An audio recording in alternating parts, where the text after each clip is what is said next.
Ha! I bet you thought that was an Amazon unboxing, but it really was an unboxing of my homemade fire starters. These are practically free as they're made with stuff you probably already have around your house. Toilet paper rolls, lint from your dryer. You probably got some string or some twine. Simply stuff the dryer lint in the tube of the toilet paper roll and wrap it in some paper. Here we're just using paper from an Amazon box, but wax paper works very well.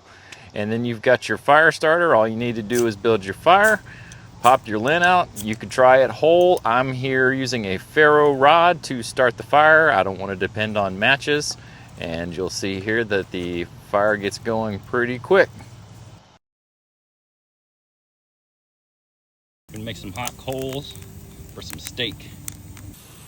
Now I prefer to cook on a fire when I have the opportunity because I feel like food tastes better that way.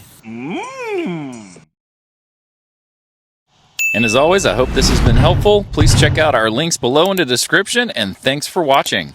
Happy camping.